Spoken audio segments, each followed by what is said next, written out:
الحمد لله نحمده ونستعينه ونستغفره ونؤمن به ونتوكل عليه ونعوذ بالله من شرور أنفسنا ومن سيئات أعمالنا من يهده الله فلا مضل له ومن يضلله فلا هادي له ونشهد أن لا إله إلا الله وحده لا شريك له ونشهد أن سيدنا وسندنا وحبيبنا وطبيبنا ومولانا محمدا عبده ورسوله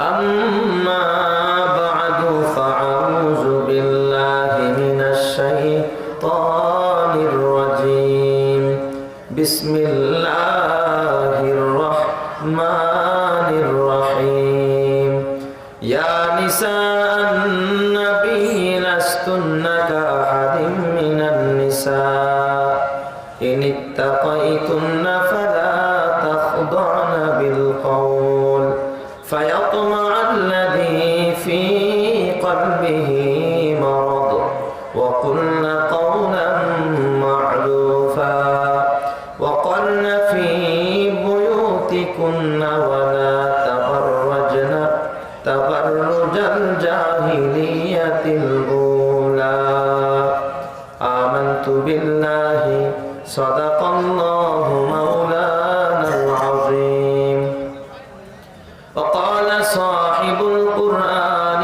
رسول الله صلى الله عليه وسلم يحمل هذا العلم من كل خلف عدول ينفون عنه تحريف الضالين وانتحال المبتلين وتابين الجاهلين وصدق رسوله النبي الكريم ونحن على ذلك لمن الشاهدين والشاكرين والحمد لله رب العالمين काना काबा का मंजर ऐ खुदा देखा मुझे मक्का व शहर मदीना देखने को दे मुझे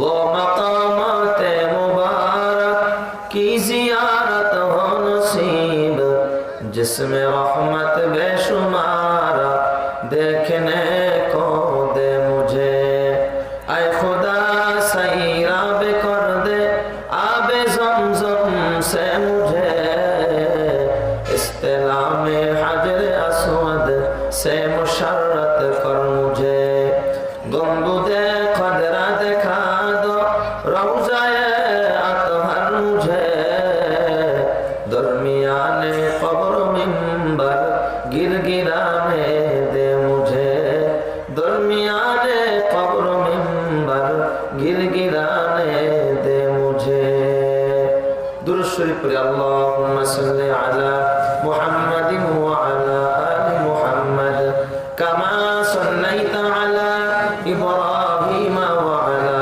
आलि इब्राहीम इन्नका हमीदुम मजीद अल्लाहुम्मा बारिक अला मुहम्मदिन व अला आलि मुहम्मद कमा बारकता अला इब्राहीम व अला आलि इब्राहीम इन्नका हमीदुम मजीद रब्बना ला तुज़िग़ क़ुलूबना बअद इज़ हदैतना व हब लना मिन लदुनका रहमा इन्नका अंतल वह्हाब अल्हम्दुलिल्लाह ঐতিহ্যবাহী শোলাকুণ্ড কেরামতিয়া জামে মসজিদ হাফিজিয়া মাদ্রাসা ও এতিমখানার উদ্যোগে সব জ্বালা যাতনা সইতে পারে বিপদ আপদে খোদাকে ডাকে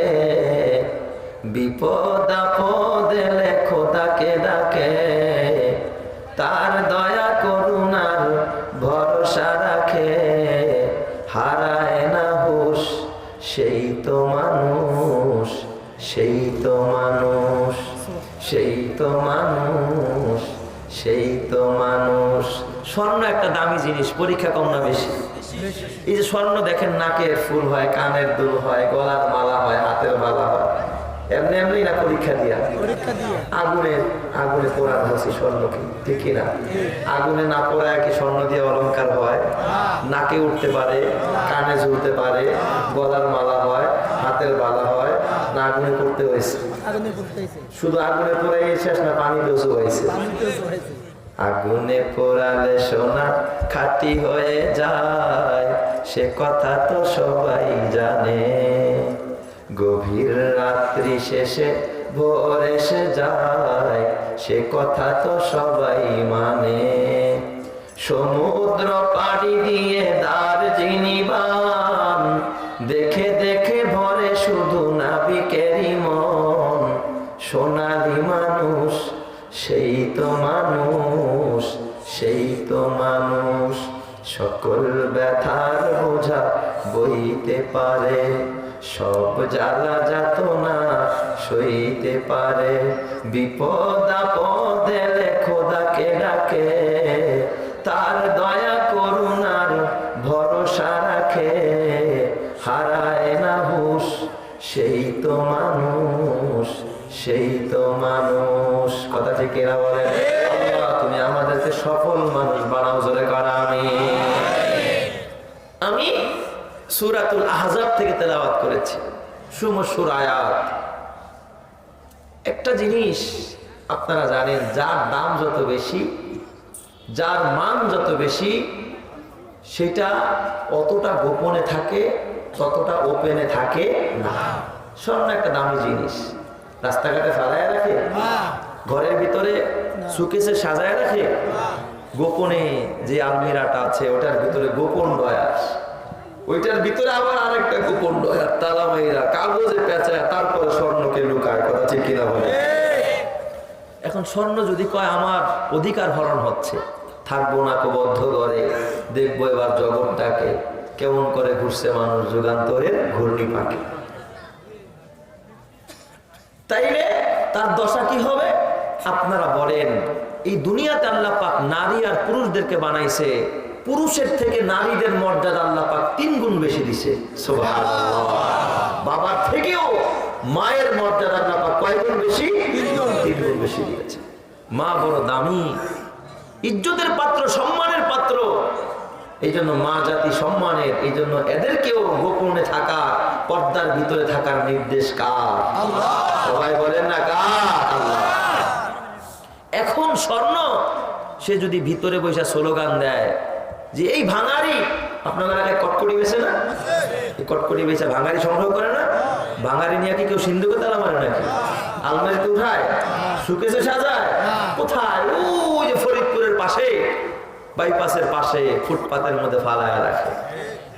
এই ভাঙারিগুলো মুক্ত হাওয়া খায়, গাড়ি ঘোড়া দেখতে পায়। এখন স্বর্ণ যদি ওর সাথে হিংসা করে যে এই ভাঙারি 1.5 টাকা কেজি তো, আর আমার 1 তোলার দাম এত লক্ষ লক্ষ টাকা, তুই ওপেন ভাবে চলস, ওপেন হাওয়া খাস, মুক্ত হাওয়া খাস, আর আমার ঘরের ভিতরে আটকায় রাখছে, আমার অধিকার হরণ হচ্ছে, আমি আর থাকবো না, তোর মতো বাহিরে উন্মুক্ত ঘুরবো। আপনারা বলেন, এই যে ভাঙারিগুলো ফুটপাতের পাশে রাস্তায় পড়ে আছে, এ কি শুধু শুধু মুক্ত হাওয়াই খায় না, আরো কিছু খায়? খায় না? ট্রাকের কালো ধোঁয়া নসিব হয়, ধুলাবালিতে বিনা মেকআপে মেকআপ হয়ে যায়, ঝড়ের গুতা খায়, তুফানের বাড়ি খায়। এরপরে যখন মিস্টার কুকুর রওনা করে, কুকুরও দেখবেন পাও একটা উঠায় সেলু মেশিন চালু করে দেয়। কথা কয় না সবাই? আবার বিড়ালে কয় মাশাআল্লাহ, মালিক তো আমার জন্য ভালো একটা স্যানিটারি বাথরুম বানাইছে, বিড়ালে গিয়ে ওটার উপর পায়খানা করে।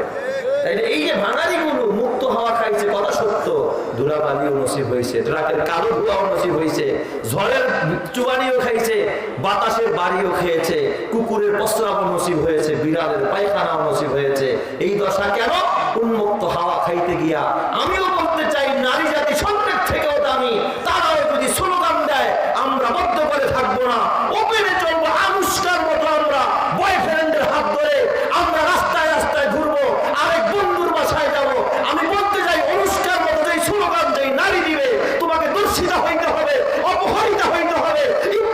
শিকার হইতে হবে, তোমাকে লাঞ্ছনা করবে, বঞ্চনা অবমাননা করবে, কেউ ঠেকাইতে পারবে না।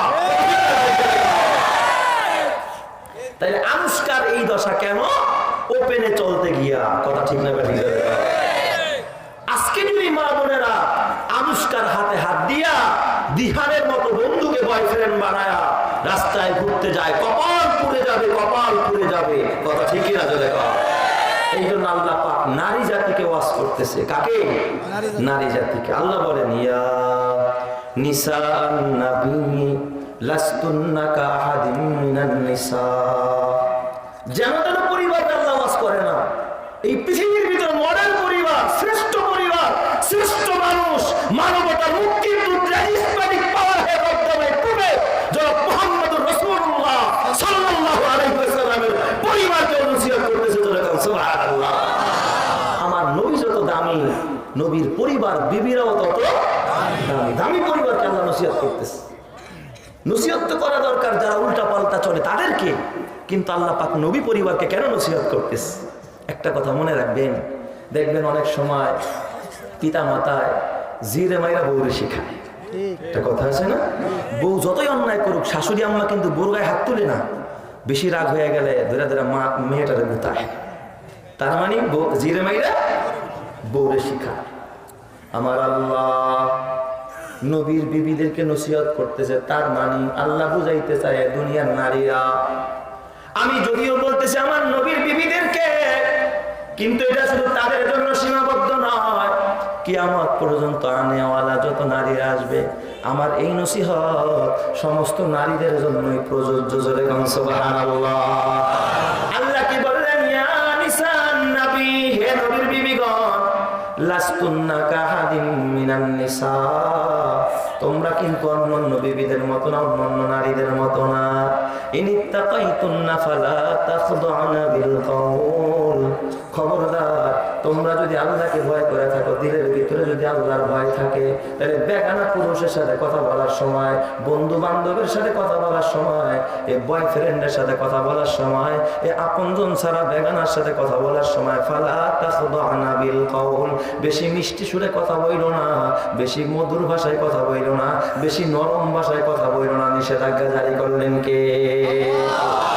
আপনারা বুকে হাত দিয়ে বলেন, বর্তমান এই যুগের নারীরা, এই যুগের মেয়েরা সবচেয়ে দুর্ব্যবহার করে, সবচেয়ে অকথ্য ভাষায়, অশালীন ভাষায় কথা বলে কাছের লোকের সাথে। কথা ঠিক কিনা? স্বামী কাজ করে আইসা ঘরে আইসা কয়, বিবি গোসল করবো, পানির ডেকটা একটু দিয়া যাও। নিয়ে নি তার বই আসি নাকি? এই বিবি কই গেলা, কি করো? চোখে দেখো না? শুনছনি লুঙ্গি দেখতে দাও, নিয়ে ভিতরে খাই নাকি তোমার মতো? পক্ষান্তরে দেবরা যদি জিগায়, ভাবি সাহেব কি অবস্থা, ভাবি বললে গেছে, কয় রে তুই তো খবর নেস না, তোর ভাইও খবর নেয় না, তুই একটু ফোন দিস না, ভুলে গেছে।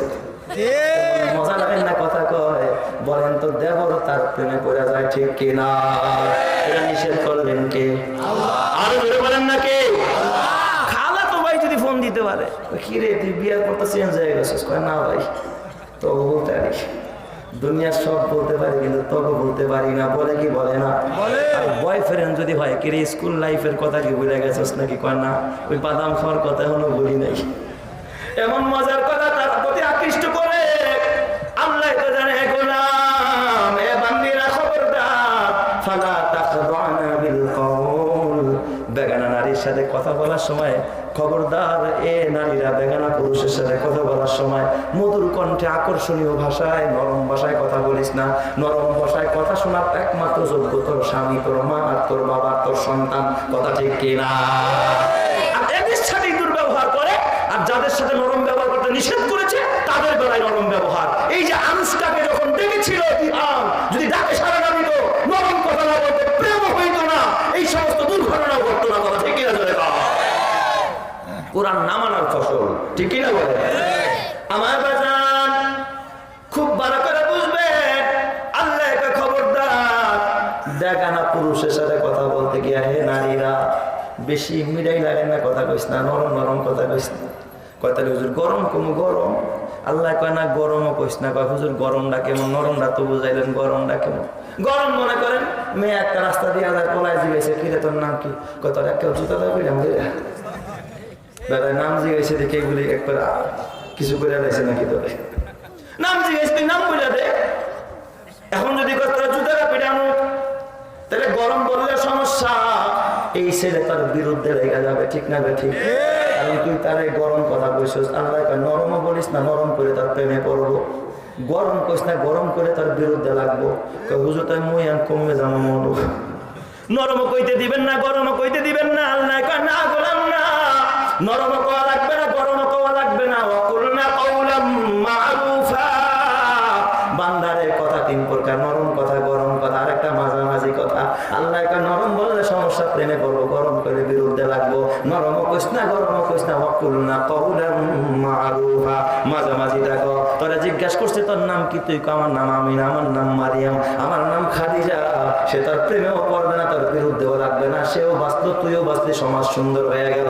কথা ঠিক না বেঠিক? এই নির্দেশনা কার? আরো জোরে বলেন না কার?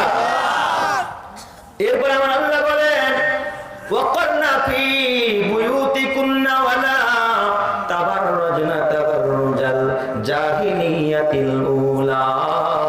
হে নারীরা খবরদার, পর্দার ভিতরে থাকবি, স্বামীর গৃহে থাকবি, বাবার ঘরে থাকবি, জরুরতে বের হবি। পুরুষরা বাইরে থাকে, তারা জরুরতে ঘরে যায়, সমস্যা নাই। তোরা ঘরে থাকবি, জরুরত হইলে বাইরে যাবি, সমস্যা নাই। জরুরত ছাড়া বের হবি না। ওয়ালা তাবাররাজনা তাবাররুজাল জাহিলিয়াতিল উলা, জাহিলি যুগের নারীদের মতো অঙ্গ বের করে রূপ সৌন্দর্য প্রকাশ করার জন্য বেগানাদের সামনে তোরা বের হবি না। নির্দেশনা কার?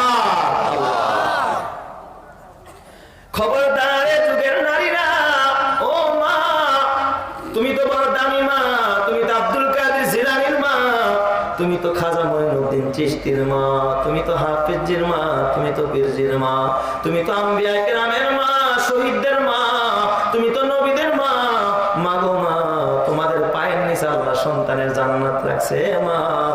এই সৌন্দর্য দিয়েছেন আল্লাহ, আবার এই সৌন্দর্য মাটিতে পোকায় খেয়ে ফেলবে, সৌন্দর্য শেষ হয়ে যাবে। এ মা, সৌন্দর্য স্বামীর সামনে প্রদর্শন করবি, বেগানা পুরুষের সামনে না। যেই মা নিজের সৌন্দর্য স্বামীর সামনে প্রদর্শন করে, বেগানা নারীর থেকে হেফাজত করে, ওই মা মরতে দেরি হবে, আমার আল্লাহ জান্নাতি করতে দেরি করবে না। সুবহানাল্লাহ। বর্তমান যুগে কিছু নারী আছে যারা নিজেদেরকে দিনদার বলেও পরিচয় দেয়, এরাও দেখবেন পর্দার নামে ফ্যাশন করে। আছে না নাই? পর্দার নামে ফ্যাশন, এমন বোরকা পরে জামার থেকেও বোরকা শর্ট, শর্ট বোরকা পরে, শর্ট বোরকা। এই বোরকা পরার থেকে না পরাই ভালো ছিল, ঠিক না বলেন? একবারে আমের বাগান করছে, আপনারা কি কষ্ট হইতেছে নাকি? ছাগলে খালি আম গাছের চারা খায়া ফেলা। এক বুদ্ধিজীবী, ওই যে আপনার আছে না নাস্তিকের মতো, এই নাস্তিকের মতো গিয়ে পরামর্শ নিয়েছে, ভাই একটা পরামর্শ দাও তো, আমের ছাড়া খালি ছাগলের ছাড়া কি করি? কয় নিয়ে বেড়া দিয়ে থাকো, ছাগল ঢুকবো না খাইবো না। চাষাই করছে কি যায় একবার তাজা তাজা কলা পাতা কেটে বেড়া দিচ্ছে। কি করে এবার তো ছাগল খাওয়া বন্ধ করবো না, জনমের খাওয়া খাইবো, বেড়াও খাইবো, খেয়াতো খাইবো। কলা পাতা দিয়া যেমন আমের বাগান হেফাজত করা যায় না, মাগো মা, টাইট ফিট পোশাক পরা, টাইট ফিট ড্রেস পরা, টাইট ফিট বোরকা পরাও ইজ্জত রক্ষা করা যায় না। কথা ঠিক না? এই সমস্ত ফ্যাশন ট্যাশন দিয়া ইজ্জত হেফাজত হয় না। ঢিলা ঢালা বোরকা পরো, নিজের অঙ্গগুলো গোপন করো। তুমি 18 বছরের যুবতী নাকি 60 বছরের বুড়ি বোঝা যায় না, এটার নামই বোরকা আর পর্দা। কথা ঠিক না? আর এখন 60 বছরের বুড়ি এমন ভাবে বোরকা পরে দেখলে মনে হয় যেন 18 বছরের তরুণী যায়। আল্লাহ তুমি হেফাজত করো, জোরে কার আমিন। এ বাবা, আবার কিছু মা দেখবেন যা করার হুজুরকে দেখলে করে, পাবলিক দেখলে ধারে কাছেও যায় না পর্দা। তো হুজুর দেখলে, মিয়া সাহেব দেখলে একটু মাথার না টানে। তার একজামের সাহেব তার কিতাবের মধ্যে আজব কথা লেখছে, নারীর পর্দা। বইটা পড়তেছিলাম একদিন শুয়া শুয়া, আর হাসতেছি। বিবি কয় হাসেন কে? ওকে হাসিকে তুমি একটু পড়ো, দেখো কি লেখছে। এই বইয়ের মধ্যে লেখছে এক বেচারি দিনদার মহিলা, সে নদীর পাড়ে গোসল করতে গেছে, কাপড় চোপড় সহ ওখানে গিয়ে কাপড় পরিবর্তন করবে। কি বলেন, ফরিদপুরে যারা দিনদার মহিলা তারাই তো নদীতে গিয়ে গোসল করে আর কাপড় পাল্টায়, ঠিক কিনা? তো এই মহিলা দিনদার, তো সাথে একটা ছেলে নিয়ে গেছে, বাজান চল গোসল করবো, কি আবার কখন আইসা যায়, তুই একটু পাহারা দিস। পোলার হাতে কাপড় চোপড় দিয়ে মায় গোসল করতে নামছে, আর বলছে মানুষজন দেখলে আমার একটু খবর দিস। তো পোলায় দেখে কিছুক্ষণ পর এক যুবক আসতেছে। তো পোলায়, আম্মু। জি বাবা। আম্মু ওই যে এক আঙ্কেল আসতেছে। মায় মাথা উঁচা করে তাকায়, ধমক যায়, বেটা গাধা, তুই মানুষও চিনলি না বেটা, এটা আমার এলাকার মেম্বার সব। সবসময় আমাকে ভাবি সবকে ডাক, আমাকে ঘরে আসে, পান বিড়ি খায়, একসাথে গল্প করি, কি হয়েছে মেম্বার সাহেব আসছে, বেটা তুই মানুষ চিনিস না। পোলায় চুপচাপ। কিছুক্ষণ পরে আরেক লোক আইসে।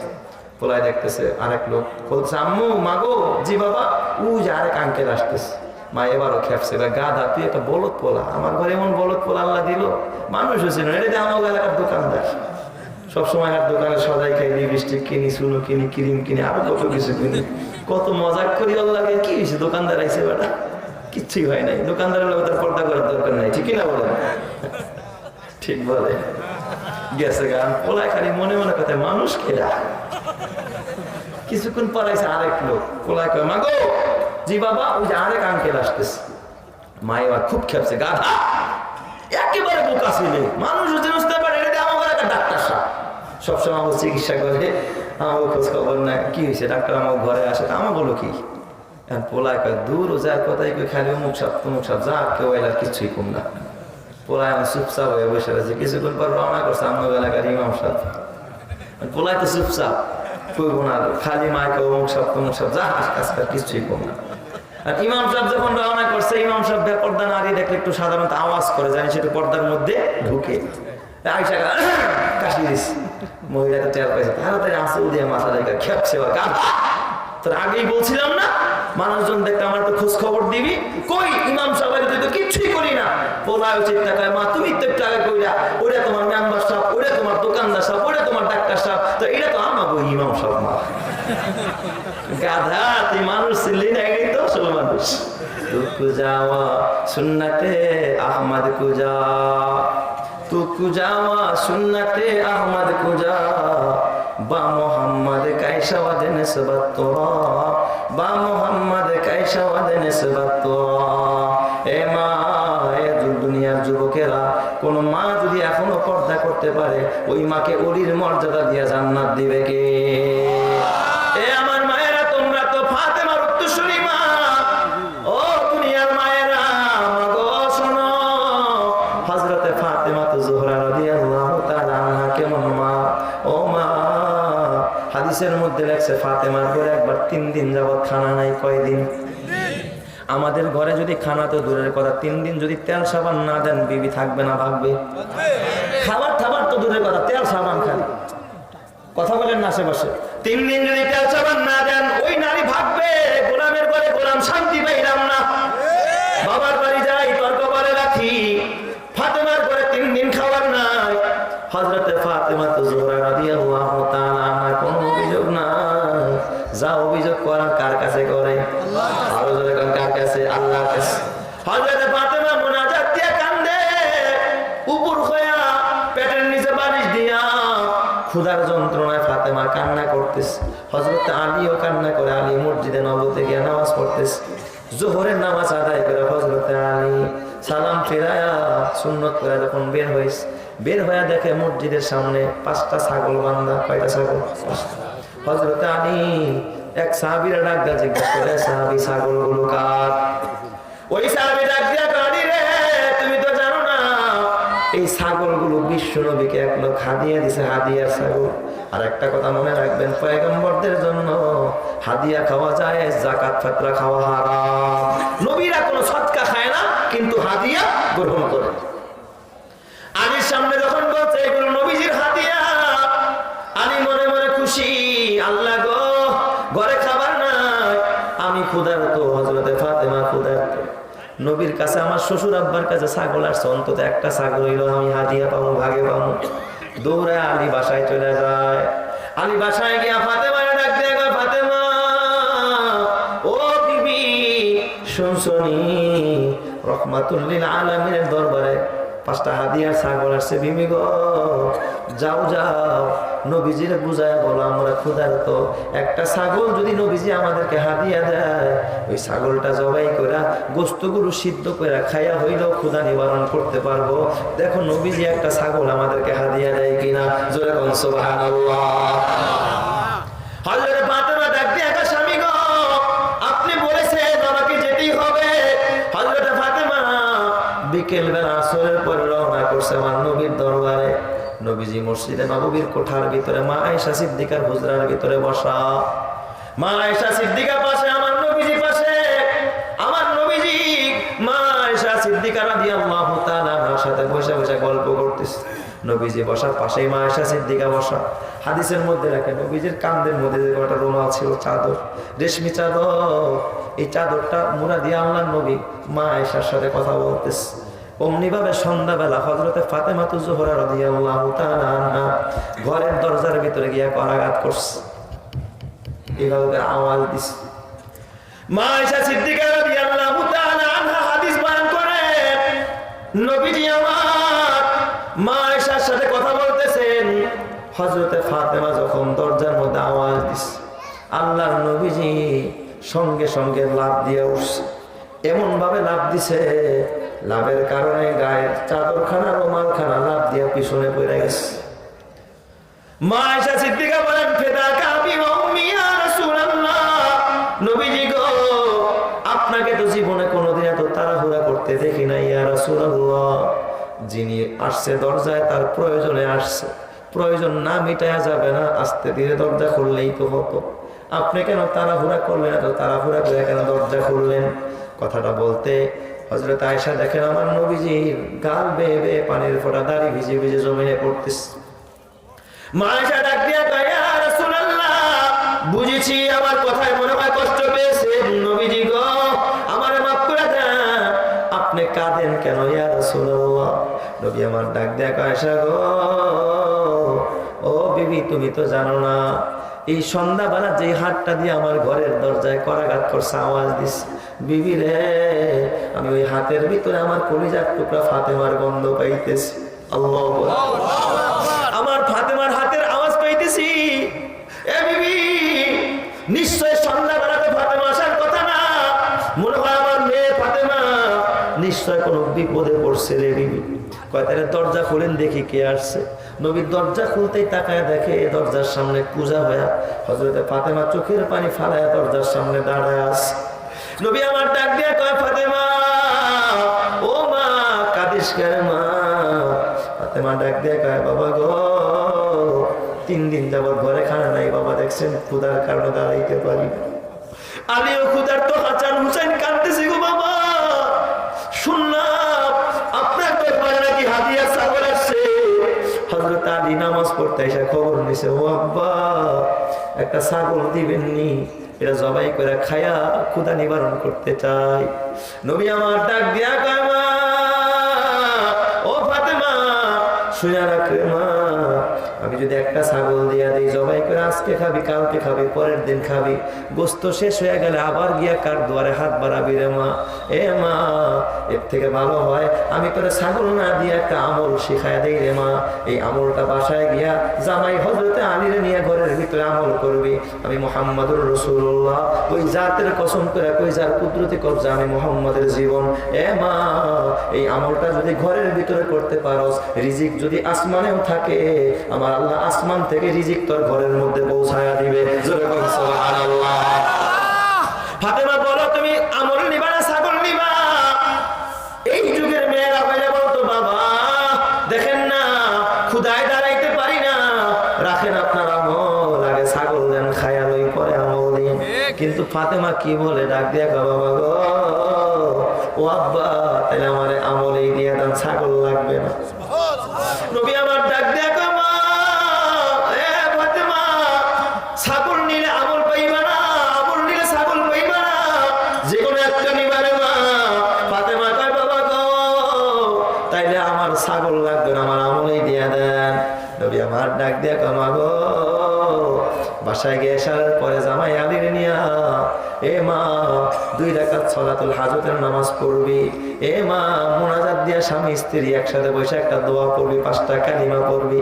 মারে দৈনন্দিন ঘরের ভিতরে যদি স্বামী স্ত্রী আমল করতে পারোস, রিজিকের জন্য টেনশন করতে হবে না, আসমানওয়ালাই রিজিক তোর ঘরে পৌঁছায়া দিবে। জোরে কোন সুবহানাল্লাহ। এ রিকশার চালকেরা, এ ভ্যান চালকেরা, আর কত ভ্যান চালাবি, আর কত মাছ ধরবি, আর কত মাটি কাটবি, আর কত শ্রমিক হয়ে থাকবি? এখন আমল কর, রিজিকের ব্যবস্থা করবেন কে? ওই আল্লাহ এখন আছে না নাই? আরো জোরে কোন আছে না নাই? আমার আল্লাহ এখনো রিজিক পৌঁছায়া দিবে। ফাতেমা ডাক দিয়া, কাব্বা গো বলেন সেই আমলটা কি? এ বাজান, বর্তমানে তো আমাদের মা চাচিরা, আমাদের মা বোনেরা বর্তমানে এই আমলগুলো ঘরের মধ্যে করে, কথা কয় না? স্বামী স্ত্রী একসাথে বসে নামাজ পড়ে নাকি একসাথে রিমোট টিপে, রিমোট টেলিভিশনের রিমোটের আমল করে, কিছুক্ষণ স্বামীর হাতে কিছুক্ষণ স্ত্রীর হাতে। আমার মিরপুরের ঘটনা, আমার এক কাছের মানুষ, নাম বললাম না, রাতের বেলায় 11:30 বাজে, তখন বর্ষার সিজন, ঘুমায়া পড়ছি, মাফিরও নাই, বর্ষার সিজনে বৃষ্টি হইতেছিল গুড়ি গুড়ি। হঠাৎ দেখি দরজার মধ্যে এসে ধাপ ধাপ করে আওয়াজ করতেছে। তখন আমি ওই ফ্ল্যাটেই থাকি, বাসায় তখনও থাকি না। আওয়াজ করতেছে, আমি কে রে এত ডাকাতের মতো আওয়াজ করে? হুজুর দরজা খুলেন তাড়াতাড়ি। উঠা দরজা খুলছি, ও করছে কি ঢুইকা আবার নিজ ভিতরেই দরজা ছিটকাই লাগাই দিছে। ব্যাপারটা কি, উদ্দেশ্য কি খারাপ খারাপ নাকি? আবার একা একা আমি ঘরের ভিতরে দরজা বন্ধ করে, হুজুর বাসান বিপদে পড়ছে। আমি ভাবছি পুলিশ টুলিশ আরো নাকি ধরতে, কয় না হুজুর অন্য বিপদে পড়ছে। কি হয়েছে বলেন, সুস্থভাবে বলেন। কয় হুজুর বউরে 3 কথা কয়ে দিচ্ছে। কি কইছেন বউরে 3 কথা? মানে বুঝলাম না। কয় হুজুর 3 কথা কইছি, শুনে লাভ নাই, আপনার একটু মিলাই দেন, তাড়াতাড়ি করে তো অবস্থা করাই দেন। কি হয়েছে বলো? কয় হুজুর মাত্র 6 মাস হয়েছে বিয়ে করছে, শ্বশুর আব্বাই পুরা ফ্ল্যাটটা সাজায়া দিয়েছে হুজুর, স্বামী স্ত্রী, আমিও চাকরি করি, ও চাকরি করে। আর আমার একটা স্বভাব হুজুর, আপনারা তো ওয়াজ করেন, টিভি দেখা যায় না, আমি জীবনও টিভি দেখি না, খালি মাঝে মাঝে একটু নাটক ঠাটক দেখি আর কি। টিভি দেখে না, খালি কি দেখে? হুজুর আমরা কিচ্ছু দেখি না, খালি মাঝে মাঝে একটু খবরটা দেখি। কি দেখে? খবর দেখলেই তো জান্নাত, কথা কয় দেখে। কয় হুজুর খালি একটু নাটক দেখি। আর আমার হুজুর বিবির স্বভাব, ও একটু স্টার জলসা, জি বাংলা দেখে, আর কিচ্ছু দেখে না হুজুর। আমি কি ঘটনা কি খুইলা কও? তালাকের ফতোয়া দিতে হইলে তো কি বলছো এটা আগে জানতে হবে। কয় হুজুর তাহলে আপনার কাছে খুললে কি আপনি তার কারো কাছে কইবেন না হুজুর? শোনেন আর কি, বলো কি কথা? কয় হুজুর রাতের বেলায় আমি খানা দানা আগে খাইছি, ও তো একটু ঘর গুছাইয়া পরে শুইব, আমি একটু আগে শুয়া রিমোটটা হাতে নিয়ে আমি একটা নাটক দেখতেছিলাম হুজুর। আমার বিবি কিছুক্ষণ পর কাজ গুছায়া, মশাই টানায়া, লাইট অফ করে যখন শুইতে আসছে, ও করছে কি আমার হাত থেকে রিমোটটা নিয়ে, আমি যে নাটকটা দেখতেছিলাম এখনো শেষ হয় নাই, ও আবার স্টার জলসা দেখতে লেগে চ্যানেলে ঢুকছে। তো আমার তো আকর্ষণ রয়ে গেছে হুজুর, আমি তো শেষ করতে পারি নাই। কিছুক্ষণ পর আমার হাত থেকে রিমোটটা নিয়ে আমি আবার আমার নাটকে ঢুকছি। আবারও করছে কি আমার তো রিমোট থামাদা নিয়ে ও আবার ওর চ্যানেলে ঢুকছে। লাগছে রিমোট নিয়ে কারাকারি। এক পর্যায়ে আমি শক্ত করে ধরছি, ছাড়বো না, ও করছে কি থাবা মারছে, রিমোটটা সুইটা, পাশে ছিল বেসিনের লুকিং গ্লাস, ওইটার মধ্যে বাড়ি লাইগা রিমোট ভাঙছে, গ্লাস ভাঙছে, পুরা তছনছ হয়ে গেছে ঘরটা হুজুর। মাত্র শ্বশুর এগুলো কিনা দিছে হুজুর। এখন বলেন এই অবস্থা, খুব আমার মেজাজ এত গরম হয়েছে হুজুর, আমি কি বলবো? আপনি তো কারো কাছে বলবেন আমি ওইটা ঠাডায় মারছে ও গালে একটা। হুজুর আমি যখন একটা মারছি, ও আজরালের মতো আমারও মারছে একটা হুজুর। কি কম স্মরণের কথা দেখেন, আমার গেঞ্জিটারে সিলা করছে, আমার দেখা আবার আমার শাড়ির বোতাম খুললাম। পরে আমি কি কইছো সেটা হুজুর, রাগে আর টেকতে পারি নাই। পরে কইছে তুই 1 তালাক 2 তালাক, তোর মায়ের তালাক, তোর বোন তালাক, তোর 14 গোষ্ঠী শুদ্ধ তালাক। হুজুর এখন আমার একটু মিলাই দেন শ্বশুর টশুরে জানার আগে। আমাকে কপাল করা, তুই তো কিছুই বাধ্যাস নাই, এই বউনে আর মিলান ঠিলান চলবো না, যার পথে এখন যার যার পথে যা। হুজুর আমার পাও ধরে ধরে লাগলে আমাদের মাদ্রাসাটা গরু খাওয়াই দিন দে। আমি গোলামের ঘরে গোলাম, গরু খাওয়াইলে কেন বউ হালাল হয়? গরু খাওয়াইলেও কামাইতো না আমার বাবা। তাহলে এই সমস্ত সমস্যা আমাদের ঘরগুলোতে আছে না নাই? আরো জোরে আছে না নাই? স্বামী স্ত্রী, মা বাবা, পুত্রবধূ, যুবক ছেলেটা যুবতী মেয়েটা একসাথে বৈশা এ বাবা ব্লু ফিল্ম দেখে এমন পরিবার আছে না নাই? আবার ফ্রি পরিবার, ফ্রি, ডন মাইন্ড, কোনো মাইন্ড নাই। এরা নাকি আধুনিক যুগের আধুনিক পরিবার। এই যে দেখো না আনুষ্কার পরিবার, দেখো না দিহানের পরিবার, পরিণতি কি হইল? কথা ঠিক না বেড়ে গেল। এরা ফ্রি মাইন্ড। আবার আমার বলে কোনো খারাপ উদ্দেশ্য ছিল না, খারাপ উদ্দেশ্য না, একটা মায়ের একা একা ঘরে ডাইকান্স কোনো খারাপ উদ্দেশ্য নাই বলা, চিন্তা করছেন কত বড় জঘন্যতম কথা মায়ের। এ মা তোমরা ভালো হও, এ বাবা তোমরা ভালো হও, জগৎটা ভালো হবে, সন্তানরা ভালো হবে, কথা ঠিক না বেড়ে যাবে। তাহলে গান বাজনা দেখো না, যেই ঘরের মা বাবা গান বাজনা দেখে, নাটক সিনেমা দেখে, ওই ঘরের ছেলে মেয়েরা পাশের রুমে বৈশা বৈশা কোরআন শরীফ পড়ে। ঠিক বলে, কোরআন শরীফ পড়ে। ওই ঘরের ছেলে মেয়েরা এমন কিছু দেখে যা ভদ্র সমাজে বলা যায় না, ঠিক না বলে? যেই ঘরের মা বাবা সিনেমা দেখে, ওই ঘরের ছেলে মেয়েরা পাশের রুমে হয়তো অনলাইনে থাকে, নয়তো অফলাইনে, হয়তো ভিডিও কলে, নয়তো চ্যাটিং এ থাকে, হয়তো মেসেঞ্জারে কথা কয়, নয়তো হোয়াটসঅ্যাপে কথা কয়, অথবা ইমোতে কথা কয়। ঠিক বললাম না? বেশি বললাম? যুবক ভাই খবরদার, হাতে পায়ে ধরে পড়ে যায়। ও মা, হযরতে ফাতেমা নবীজি আমার বলে না, ফাতেমা জামাই আলীর নিয়া বাসার ভিতরে বৈশা 2 রাকাত সালাতুল হাজতের নামাজ পড়িরা কেবলামুখী হয়ে একটা দোয়া পড়বি, 5 বার এই দোয়াটা পড়বি।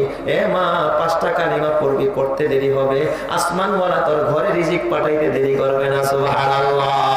হযরতে ফাতেমা ডাক দিয়া, আব্বা গো শিখায়া দেন ওই আমলটা কি? আল্লাহর নবী বলে, আল্লাহুম্মা ইয়া আউওয়ালাল আউওয়ালিন ইয়া আখিরাল আখিরিন ইয়া যাল কুওয়াতিল মাতিন ইয়া রহিমাল মাসাকিন ইয়া আরহামার রাহিমিন। আবার মুখস্থ করেন, আল্লাহুম্মা ইয়া আউওয়ালাল আউওয়ালিন ইয়া আখিরাল আখিরিন ইয়া যাল কুওয়াতিল মাতিন ইয়া রহিমাল মাসাকিন ইয়া আরহামার রাহিমিন। এই 5টা কালিমা বিশিষ্ট দোয়াটা যদি করতে পারো রে মা, ঘরের ভিতরে আসমানওয়ালা নিজের জিম্মায় রিজিক পৌঁছায়া দিবে। জোরে বলুন সুবহানাল্লাহ। আমলটা করতে রাজি আছি? কারা কারা হাত দেখায়? নারে তাকবীর। আল্লাহ কবুল করে দেন। আমিন। হাত নামায়। যুবক ভাই, আমি যেই কথা বলতে চাইছি না, এই দিক দিয়ে ফাতেমা খুশি না বেজার? খুশি। আমল পায়া ফাতেমা বাড়ির দিকে রওনা। ওই দিক দিয়ে হযরত আলী কাগজ বিছায়া রাখছে। কাগজ কি নিয়ে আইতাছে?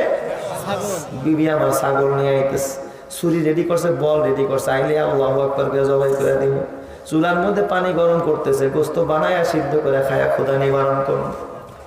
হযরত আলী বড় আশা, হাতে ছুরি, বিবির অপেক্ষা। রাতের বেলায় হযরত ফাতেমা যখন রিক্ত হস্তে খালি হাতে যখন দরজা দিয়া ঢোকে, হযরত আলীর মাথায় যেন পাহাড় ভেঙে পড়লো। আলী মনে মনে কয়, সম্ভবত ফাতেমা নবীজির কাছে যাওয়ার আগে আগেই নবীজি মনে হয় ছাগলগুলো গরিবের মাঝে বন্টন করে দিচ্ছে, ভাগে পায় নাই। হয়তোবা অথবা নবীজিকে বুঝাইয়া বলতে পারে নাই, যার কারণে নবীজি ফাতেমারে ছাগল দেয় নাই। ধারণা ভালো করছে না খারাপ? ভালো ধারণা। হযরত ফাতেমা ভিতরে ঢুকে আলী ডাক দিয়া কয়, বিবি গো বুঝেছি, যাওয়ার আগেই মনে হয় ছাগলগুলো নবীজি বন্টন করে দিছে, অথবা তুমি নবীজিকে বুঝাইয়া বলতে পারো নাই, যার কারণে নবীজি তোমার ছাগল দেয় নাই। ফাতেমা চোখের পানি পালায়া ডাক দেখো, স্বামী গো কোনটাই না। ও স্বামী। কয় তাহলে কেন খালি হাতে? কয় স্বামী গো আমার বাবা আমারে ছাগল না দিয়া একটা আমল শিখাইয়া দিছে। আমার বাবাই বলছে আমলটা যদি ঘরের ভিতরে করতে পারি গো স্বামী, দৈনন্দিন আপনার আমার ঘরের ভিতরে আল্লাহ রিজিক পাঠাইয়া দিবে। জোরে বলুন সুবহানাল্লাহ। হযরত আলী ডাক দিয়া কয়, ফাতেমা তুমি এত বড় বুদ্ধিমতী গো বিবি, তোমারে পাঠাইছিলাম দুনিয়া আনার জন্য, তুমি শুধু দুনিয়া আনো নাই, আমার ঘরে দুনিয়াও আনছো, পাশাপাশি আখিরাত নিয়ে আসছো। চিৎকার মেরে বলুন সুবহানাল্লাহ। এবার জান, শুধু আমার এই ঘটনা, আসল ঘটনার সামনেটা আসল ঘটনা বলি। এই হযরতে ফাতেমা কেমন পর্দা করতে, হযরতে ফাতেমা যেই হযরতে ফাতেমার পর্দার মিসাল দিতে গিয়ে এই ঘটনা বলতেছি বাজার। হযরতে ফাতেমা তো যোহর রাদিয়াল্লাহু তাআলা আনহু ফজরের পরে ইশরাকের নামাজ পড়তেন, আওয়াবিরের নামাজ পড়তেন, মাগরিবের পরে কোনো নামাজ ছাড়তেন না। ফাতেমা রাদিয়াল্লাহু তাআলা আনহু ফজরের পরে তাসবিহ জপতে থাকতেন, তাসবিহে ফাতেমি পড়তেন, এরপরে ইশরাকের নামাজ পড়া কাজের মধ্যে হাত দিতেন। ইশরাক না পড়া দুনিয়ার কোনো কাজে হাত দিতেন না। আল্লাহর নবীর সাহাবী হযরত আলী মসজিদে নববীতে ফজর পড়া বাসায় আসতেন, আয়েশা দেখতেন ফাতেমা জায়নামাজে বসা। একদিন হঠাৎ করে হযরত আলীর খুব কাজায় হাজাত দেখা দিয়েছে, ইস্তেঞ্জায় যাওয়ার ব্যাগ আসছে। হযরত আলী ইশরাক না পইরা মসজিদ থেকে ঘরে আসছে যে ঘরে গিয়ে ইশরাক পড়বো, কিন্তু ও যুবক, হযরত আলী ঘরে আইসা দেখি আমার বিবি কি করে, ফাতেমা কি করে। হযরত আলী এদিক ওদিক তাকায় দেখে যায় নামাজ শূন্য, যায় নামাজের ভিতরে ফাতেমা নাই। আলীর মাথায় টেনশন ঢুকলো, হায় রে হায়, আমার বিবি তো কোনো সময় ইশরাক না পইরা কাজে হাত দেয় না, এখনো তো ইশরাকের টাইম হয় না, আমার বিবি কই গেল। হযরতে আলী কাজায় হাজতের জন্য গায়েতের মধ্যে তালাশ করে, টয়লেটে গেল কিনা, রান্নাঘরে গেল কিনা, ডানে বামে তালাশ করে, কোথাও ফাতেমারে পায় না। হযরত আলী খুঁজতে খুঁজতে যখন চুলার পর রান্নাঘরে যায়, হযরত আলী যায় দেখে হযরতে ফাতেমা রান্নাঘরের ভিতরে রান্না করতেছে। এক চুলার ভিতরে হযরতে ফাতেমা পানি দিয়া আগুন দিয়া পানি গরম করতেছে, আরেক চুলার ভিতরে পানি গরম করে হযরতে ফাতেমা কাপড় চোপড় ভিজাইছে আলীর আর হযরতে হাসান হুসাইনের। আরেকটা পেয়ালার ভিতরে হযরতে ফাতেমা এই পরিমাণ আটা খামিরা করছে, যেই পরিমাণ আটা ফাতেমার ঘরে আলীর ঘরে 5 দিনে খায়া শেষ করতে পারে না। হযরত আলী ফাতেমার ডাক দিয়া কয়, বিবি গো, কোনদিন তো ইশরাক না পইরা কাজে হাত দিতে দেখি না, ও প্রাণের বিবি, আজকে কেন সকালবেলা তুমি কাজ করতেছো বিবি, রান্না করে আসছো? বিবি গো, কারণ তো বুঝলাম না। আবার রমজান মাসটা ছিল কোন মাস? রমজান মাস। রমজান মাসে ভোরবেলায় খাবার লাগে না, সন্ধ্যাবেলা খাবার লাগে। কোন সময়? সন্ধ্যাবেলা। ও বিবি, সকালবেলা কেন রান্না বান্না? কথাটা জিজ্ঞেস করার সাথে সাথে হযরত আলী তাকায় দেখে ফাতেমার গাল বয়া বয়া পানির ফোঁটা টপ টপ করে জমিনে পড়তেছে। আলী ডাক দিয়া কয়, বিবি গো, ও ফাতেমা, কাঁদো কেন? ও বিবি, কি হয়েছে বলো, আজকে ইশরাক বাদ দিয়া কেন রান্না বান্না করতেছ? হযরতে ফাতেমা ডাক দিয়া কয়, স্বামী গো, আজকে সাহারির টাইমে ফজরের আগে সাহারি খায়া যখন আমি তাহাজ্জুদ করে ঘুমাইতে গেছি, ও প্রাণের স্বামী, আমি ঘুমের ঘরে স্বপ্ন দেখে আমার বাবা রহমাতুল্লিল আলামিন আমার শিওরের কাছে, মাথার কাছে চলে আসছে। আমার বাবা আমার মাথার কাছে বৈশা, আমার বাবা জান আমার মাথায় হাত দিয়া আমারে ডাক দেবে, ফাতেমা মারে, আজকে সাহারি খাইছস দুনিয়ায়, রোজা রাখছস দুনিয়ায়, কিন্তু ও মা, আজকের ইফতারিটা দুনিয়ায় হবে না, আজকের ইফতারিটা হবে তোর বাবার সাথে জান্নাতের ভিতরে। জোরে বল সুবহানাল্লাহ। ও স্বামী, আমার বাবার কথা তো মিথ্যা নয়, আজকে আমি দুনিয়ায় ইফতার করতে পারবো না, আমার ইফতার হবে জান্নাতে, তার মানে আমার মরণ হয়ে যাবে। স্বামী, আজকে আমার মরণের দিন।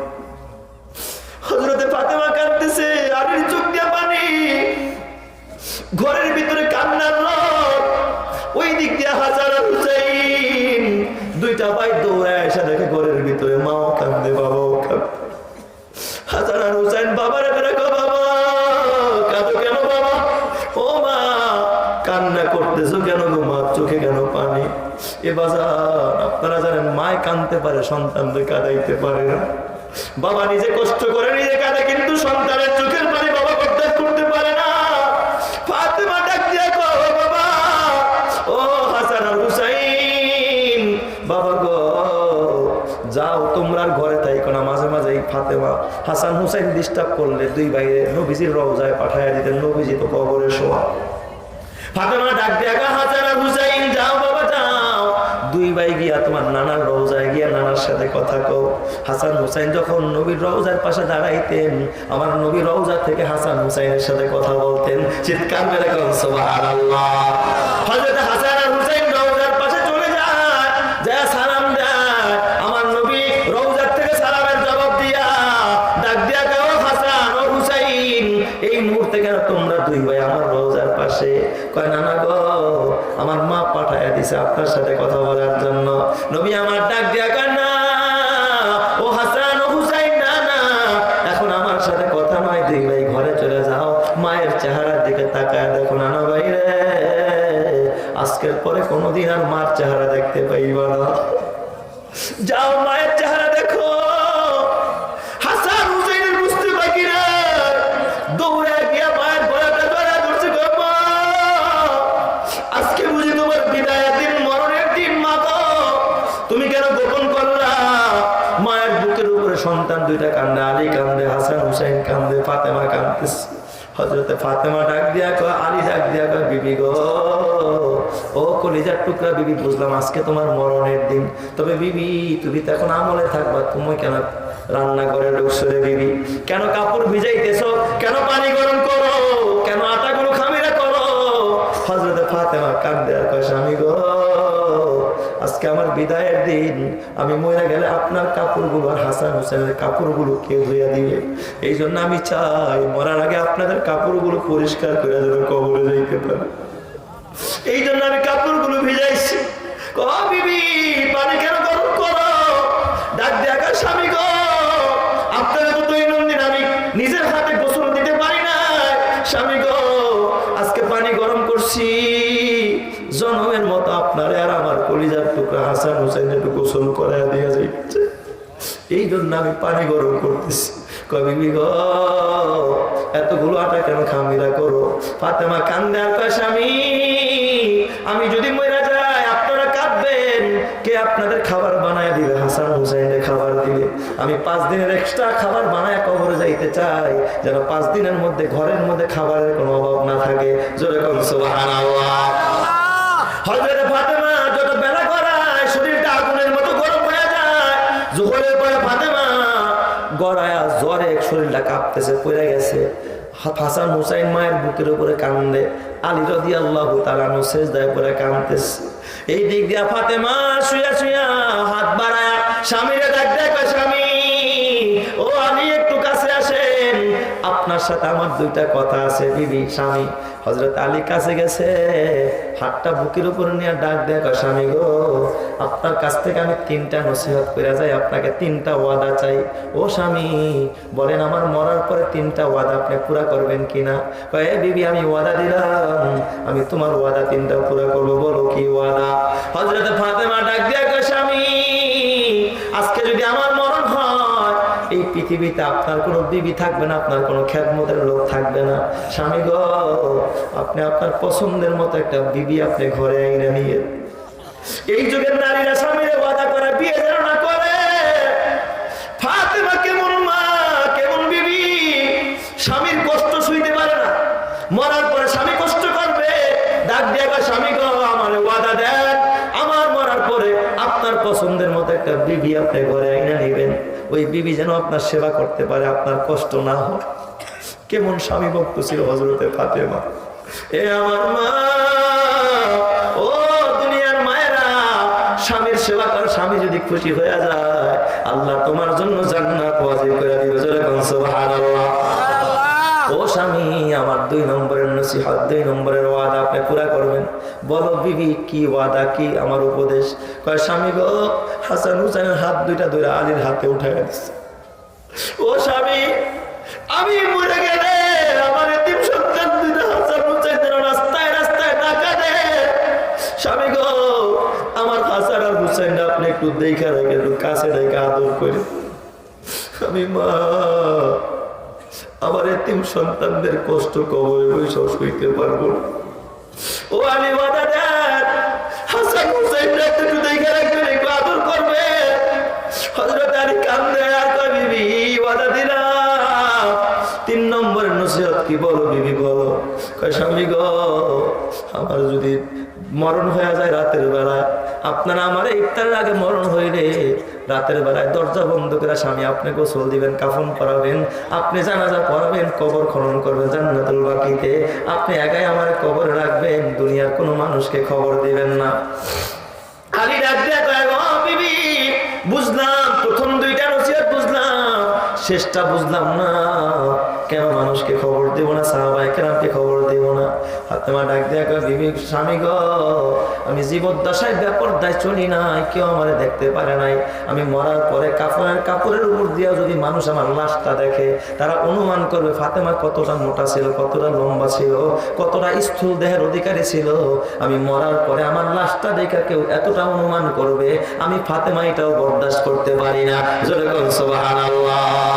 এ মা দেখো ফাতেমা কেমন পর্দা করেছে। এই দিক দিয়ে সন্ধ্যা ঘরে আসছে, হযরত ফাতেমার ইন্তেকাল হয়ে যায়। হযরত আলী কান্দে, তারা পুরা করে গোসল দিয়া হযরত আলী জান্নাতুল বাকিতে কবর খনন কইরা হাসান হুসাইন নিয়ে জানাজা পড়ায়া লাশ নিয়ে কাঁদতেছে। হাসান হুসাইন ছোট্ট মানুষ, একটা লাশ কবরে নিতে হলে অন্তত খাটিয়া 4 জনে ধরতে হয়, 4 জন না হলে অন্তত 2 জন মানুষ লাগে 2 পাশে ধরার জন্য। একা মানুষ কেমনে ফাতেমার লাশটা কবরে নিয়ে যাবে? এই দিক দিয়ে ফাতেমা ওয়াদা করেছে কাউকে খবর দিবে না। গভীর রাত, হযরত আলী সিজদায় পড়ে কাঁদতেছে। গভীর রাতে হযরত আলী দেখে কে যেন দরজায় এসে আওয়াজ দেয়, আলী গো দরজা খোলো। হযরত আলী দরজা খুলে দেখে দরজার সামনে আবু যর গেফারি দাঁড়ানো। ডাক দিয়া কয়, আবু যর তুমি কেন ঘুমাও না? এত রাত্রে কে তোমার ঘুম ভাঙলো? আবু যর ডাক দিয়া কয়, আলী গো আমি তো জাগি নাই, আমার তো জাগাইয়া দিছে। কে জাগাইলো? কয় আমি রাতের বেলায় তাহাজ্জুদ পড়ে যখন ঘুমাইতে গেছি স্বপ্নে দেখি বিশ্বনবী আমার কাছে এসে আমার ডাকে, কয় আবু যর, এ আবু যর আমার কলিজার টুকরা ফাতেমার ইন্তেকাল হয়ে গেছে। আলীরে ওয়াদা করাইছে কাউরে খবর দেয় না, আলী তো লাশ নিয়ে কবরে যাইতে পারে না। এ আবু যর যা আমার ফাতেমার লাশটা নিয়ে আলীরে সহযোগিতা কর, কবরে যা। এ আমার ভাই, এ আমার বুড়া বাবা, এ আমার পর্দার মা, যেই ফাতেমা মরার পরেও বেপর্দায় চলে নাই। মা গো তোমরা তো অলির মা, এ মা ওই রকমের একজন অলির মা হয়ে যদি কবরে যাইতে চাও, ও মা সন্তানটাকে নেককার বানাও, দিনদার বানাও, আল্লাহর ঘরকে মহব্বত করো, কোরআনের ঘরকে মহব্বত করো, নবীর ঘরকে মহব্বত করো, আলেম ওলামাকে ভালোবাসো, দিনদারকে ভালোবাসো। যেই মা আল্লাহ ওয়ালাকে মহব্বত করবে তার সন্তানকে আল্লাহ ওয়ালা বানায়া দিবে কে? আল্লাহর রাসূল হাদিসে বলে, আনা ওয়া কাফিলুল ইয়াতীমি কাহাতাইনি ফিল জান্নাহ। কয় যেই ব্যক্তি এতিমের লালন পালন করবে, এতিমকে মহব্বত করবে, এতিমের জন্য মাথা গোঁজার ঠাই করবে, এতিমের জন্য ঘর বানায় দিবে, এতিমের মুখে খানা দিবে, নবীজি বলে আমি মুহাম্মদ ওই মানুষটারে নিয়ে একই সাথে পাশাপাশি একই জান্নাতে থাকবো। জোরে বলুন সুবহানাল্লাহ।